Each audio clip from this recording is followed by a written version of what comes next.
ሰላም አለይኩም እንዴት ናችሁ? በዚህ ቪዲዮ ለቪዲዮ ኤዲተር እና ግራፊክ ዲዛይነር ፈላጊዎች በሙሉ መልካም ዜና አለኝ።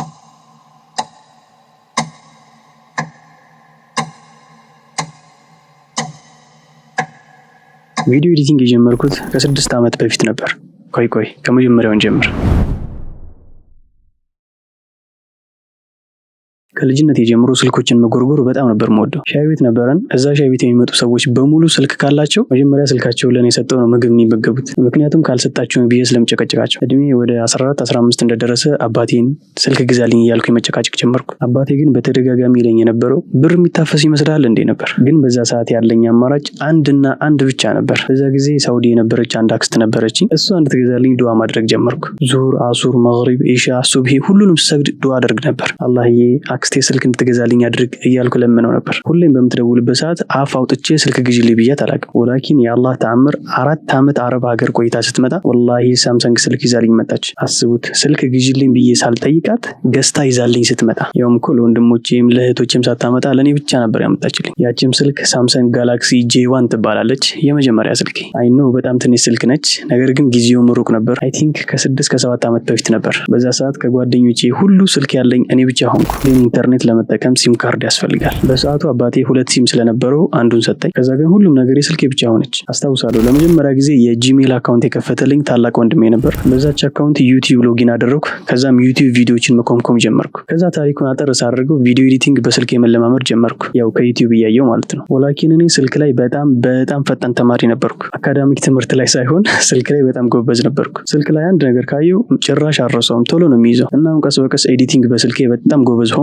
ቪዲዮዎችንም እየቀረጽኩ በራሴ ኤዲት ማድረግ ጀመርኩ በስልኬ። ኤዲት የማድረገው ደግሞ የማጂክ ቪዲዮዎችን ነበር። ያው በሰዓቱ የማጂክ ቪዲዮዎችን ኤዲት ማድረግ ትሬንድ ሆኖ ነበር በሁሉም ዓለም ላይ ማለት ነው። ስክሪኑ ላይ እንደምትመለከቷቸው እነዚህን የመሳሰሉ የማጂክ ኤዲቲንጎችን ነበር የምሰራው። ከዛ ማጂክ ቪዲዮዎችን እየሰራው ከሻይ ቤታችን በረንዳ ላይ ጓደኞቼ ይሰበሰባሉ። ያ የሰራሁት የማጂክ ቪዲዮ ይከፈታል። በቃ ሁላችንም ፈታ እንልበታለን። አንዳንድ አርቆ ሀሳቢ ሰው ደግሞ አንተ ልጅ በኤዲቲንግ ጎበዝ ነህ፣ በዚህ ስራ ቀጥልበት ይሉኛል። እኔም አልተውኩትም፣ ኤዲት ማድረጉን ቀጠልኩበት። ግን በአንድ ቀን ሁሉም ነገር ተበላሸብኝ።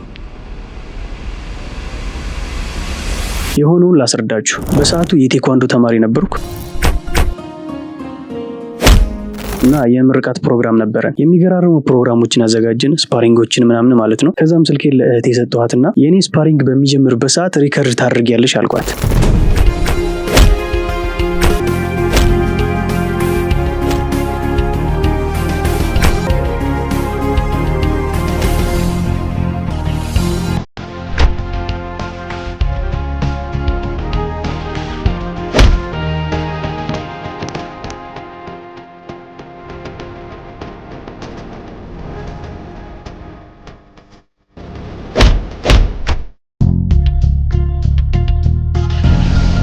አሁን በኋላ ግን እንደዛ አይነት ስራ እንዳይለመደሽ። ኧረ ችግር የለም። በጣም አንተ ጥሩ ሰው ነው። በጣም አከብርሃለሁ። ችግር የለውም።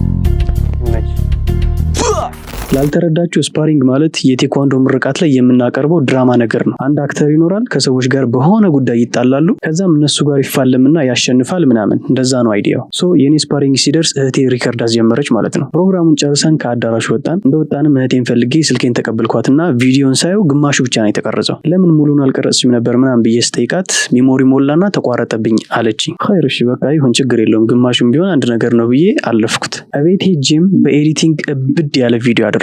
የሚገርማችሁ ኤዲት ማድረጉ ብዙ ሰዓታቶችን ነበር የፈጀብኝ። በመጨረሻም ከሰዓታቶች በኋላ ኤዲቲንጉን ጨርሼ ኤክስፖርት አደረኩት። አስታውሳለሁ ሰዓቱ ማታ 2 ሰዓት አካባቢ ነው ከኢሻ በኋላ። ነግቶ ጠዋት ላይ ለጓደኞቼ ለወንድሞቼ እስካሳያቸው ድረስ በጣም ጓጉቼ ነበር ያን ኤዲት ያደረኩትን ቪዲዮ ማለት ነው። ግን ማታ ስለነበር ማንንም ማግኘት ስለማልችል መተኛት ነበረብኝ። ከዛ በፊት ግን ሽንቴ መጣ። ሽንት ቤት ሄድኩኝ። ስልኩ ሽንት ቤት ገባ። ከዛ ግን በቃ ሁሉም ነገር አስጠላኝ። ወላሂ አሁንም ድረስ ሳስበው በጣም ይደብረኛል። እንደ ድሮ ስልክ የሌለው ልጅ ሆንኩ። እናም በሰዓቱ አባቴን ስልክ ግዛልኝ ብዬ ስጠይቀው ምን እንዳለኝ ታውቃላችሁ? ሳይሞቅ ፈላቱን። ሳይሞቅ ፈላትሁን ነበር ያለኝ እና በጣም ደባሪ ሁኔታ ውስጥ ገባሁ። እናቴ እንደተከፋውና እንደተረበሽኩ እንዳዘንኩ ስታይ ወንድሜ አንድ የሞተ ስልክ ነበረውና እሱን ልግዛህና አንተ ሌላ ግዛ አለችው። እሱም የሞተ ስልክ ስለነበረው እሺ አለና ሸጠላት። እሷ ለኔ ሰጠችኝ። አላህ ያስደስትሽ የኔ እናት። ወላሂ በሰዓቱ በጣም ነበር ደስ ያለኝ። ያው አዲስ ለመግዛት ብሩ በቂ ስላልነበር ነው የወንድሜ ነው የገዛችልኝ። ግን የስልኩ ባትሪ ምንም የማይሆን ነበር። 100% አድርጌው በደቂቃዎች ውስጥ 0% ዲና ይዘጋል። ለእናቴም የማይረባ ስልክ ነው የሸጠልሽ ምናምን አልኳት። እሷም ወንድሜን ተቆጣችው። የማይረባ ስልክ ነው እንደ የሸጥክለት ምናምን አለችው። ያንን ስልክ ምንም ልሰራበት አልቻልኩ። ግን እንደምንም እየተቸገርኩ በዛ በተከፈተልኝ ጂሜል አካውንት የዩቲዩብ ቻናል ከፈትኩ። ያው ዩቲዩብ ከፍላል ምናምን ሲባል ስለሰማው ነበር የከፈትኩት። የሚከፍለኝ ከሆነማ ያወኩትና የተማርኩትን ቪዲዮ ኤዲቲንግ ላስተምር ብዬ ተነሳሁ። የተለያዩ ቪዲዮዎችን መስራት ጀመርኩ። ከሆነ ጊዜ በኋላ ግን ወደ አፖች ብመለስ የሚል ሀሳብ መጣልኝ። የዛኔ እነ ዩሱፍ አፕ፣ ቴሲቲ አፕ፣ ሊጅቢኒ የመሳሰሉ ዩቲዩበሮች ነበሩ፣ ያው ስለ አፖች የሚያስተምሩ ማለት ነው። ከዛኔም በዛ ቻናል ላይ በስክሪን ሪከርድ አፖችን ማስተማር ጀመርኩ። ግን ስልኩ በጣም እያስቸገረኝ መጣ። ያ ከወንድሜ የተገዛው ሁዋዊ ስልክ ማለት ነው። ባትሪው ከጥቅም ውጭ ሆነ። ምንም ስራዬን ሊያሰራኝ አልቻለም። ግዴታ አዲስ ስልክ አስፈለገኝ። ያ ስልክ አልሆነም፣ ተጣለ። ግን አሁንም አንድ አማራጭ ብቻ ነው ያለኝ፣ አንድ የመጨረሻ አማራጭ። እሱም ያው አክስቴ እንድትገዛልኝ መጠየቅ። አክስቴን ጠየኳት። አጭር መልስ አይሆንም አለች።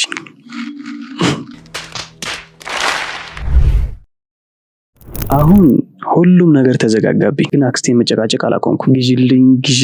ግዢልኝ እያልኩ አደርቃት ነበር። መጨረሻ ላይ እናቴ ማንንም አትጠይቅ፣ በቃ ሁሉም እምቢ ብለዋል፣ ስለዚህ በቃ ትወዋለች። እኔም ለወራት ቆዘምኩ፣ አይገልጸውም። መጨረሻ ላይ ግን አንድ ሀሳብ መጣልኝ ይመስለኛል። ከ3 ወር ከ4 ወር በኋላ ነው። አክስቴን 3000 ብር ብቻ አበድሪኝ አልኳት። ከየት ይመጣል ብለህ ነው ምናምን አለችኝ። ግን አልጨከነችም። ከቀናቶች በኋላ 3000 ብሩን አበደረችኝ። ሰርቼ እንደምመልስላት ግን 100% እርግጠኛ ነበርኩ። ምክንያቱም ዩቲዩብ እንደሚከፍለኝ ሙሉ በሙሉ እርግጠኛ ስለነበርኩ። ከዛ በዛች 3000 ብር ቴክኖ ስልክ ገዛው። ያንን ቴክኖ ስልክ በደንብ ሰራሁበት፣ ያው በስክሪን ሪከርድ ማለት ነው። ከዛ ቻናሌ ማደግ ጀመረ ምናምን፣ ከሰዎች ጋር መተዋወቅ ጀመርኩ። ቀስ በቀስ ግን ወደ ቪዲዮ ተቀላቀልኩ። በቃ እንደዚህ ምንድነው ከሙቀትና ከቅዝቃዜ መረጡልኝ። ቅዝቃዜ ነው የምመርጠው። እባብ መስሎኝ ነበር ታውቃላችሁ፣ ግን የእባብ ልብስ ነው። ዞር መሄድ ይኖርብኛል ማለት ነው። እና ተቀበይኝ እባክሽ። አሁኑኑ ሰብስክራይብ ማድረጋችሁን አትርሱ። ቪዲዮ በእርግጠኝነት ተመችቷችኋል። አሁኑ ላይክ አድርጉ። እዩት እስኪ በእናታችሁ እንደዚህ ላበት ወጥቼ 2 ገጸ ባህሪያት እየሰራሁኝ እንዴት ላይክ አታርጉ? ፕሊዝ አሁኑ ላይክ አድርጉ።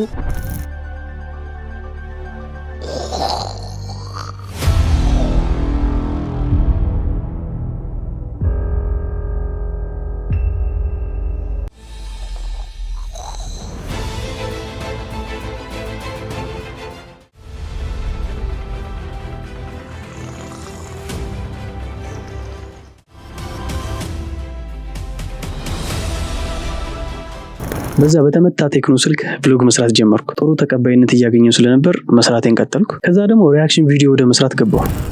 በቃ አለቅን። ምንድነው የምናስበው? ግን እዛ ጋር ብለቀው ምንም አይነት ሰው አያዩም። 200 ወይ 300 ሰው ቢያዩ ነው። ይሄ ሁሉ ሲሆን ግን ቻናሌ ሞኔታይዝ አልሆነም። ሰብስክራይበሩ ከ5000 አልፏል፣ ግን ሞኔታይዝ ወፍ። በዛ ጊዜ ለኔ በጣም ከባድ ጊዜ ነበር። ብዙ ነገር አይቼበታለሁ። ሙሉ ቤተሰቦቼ እየተጃጃልኩ እንደሆነ ነበር የሚያስቡት። ግን እናቴ ከሁሉም በተለየ መንገድ በእኔ ታምንብኝ ነበር። ያ አላህ እናቴ የኔ ውድ የኔ ልዩ፣ እስኪ ሽኩራን በሉልኝ ያ ጀማ። በሰዓቱ ደግሞ በጣም እያመመኝ ስለነበር ትምህርት አቋርጬ ነበር። አሁን ግን ጤነኛ ነኝ አብሽሩ። እና በሰዓቱ ለኔ በጣም ከባድ ጊዜ ነበር። ወላሂ በጣም ከባድ ጊዜ።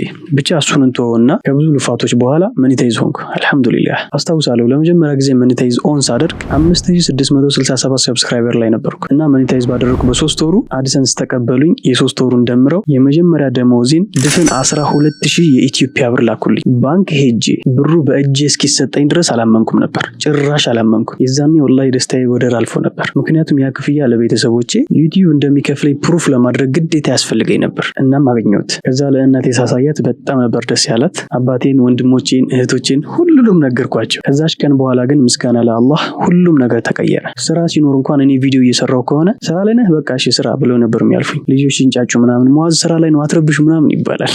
ከዛ በዛች የመጀመሪያ ክፍያዬ ተከበርኩ፣ ስራዬም ተከበረ። አሁን ላይ ግን ከሞባይል አልፌ ከአንድም 2 ላፕቶፖች አሉኝ። አንድ ደግሞ ዲስክቶፕ አለኝ። ላፕቶፕ ከገዛሁ አይ ቲንክ 2 or 3 ዓመት ይሆነኛል። በእነሱም ቪዲዮ ኤዲቲንግ እና ግራፊክ ዲዛይን ተምሬባቸው በደንብ እየሰራሁባቸው ነው አሁን ላይ። ላይ አሁን ያው ብዙ ባይካበድም ትልቅ ደረጃ ደርሻለሁ። ራሴን ችዬ አዲስ አበባ ላይ ቤት ተከራይቼ እየኖርኩ እንደምትመለከቱትም ያ ቻናሌ ብዙ የተለፋበት ቻናሌ እዚህ ደረጃ ደርሷል። በቅርቡ 100 ሺህ እንገባለን በአላህ ፍቃድ። በመጨረሻም ያ ከአክስቴ የተበደርኩትን 3000 ብር ከዩቲዩብ ባገኘሁት ገንዘብ በጣም አመሰግናለሁ። ነገሮች በተዘጋጉብኝ ጊዜ አንቺ ነሽ ያገዝሽኝ ምናምን ብዬ ሰጠኋት። በጣም ነበር ያመሰገንኳት። እሷ ግን ብሩን በጭራሽ አልተቀበለችኝም። እንኳን ተለወጥክ እንጂ የኔ 3000 ብር እንዳያሳስብ አለችኝ። እና ሁላችሁም በኮመንት አመስግኑልኝ። ሙአዝ እዚህ እንዲደርስ ስለረዳሽልን እናመሰግናለን ብትሉልኝ በጣም ደስ ይለኛል።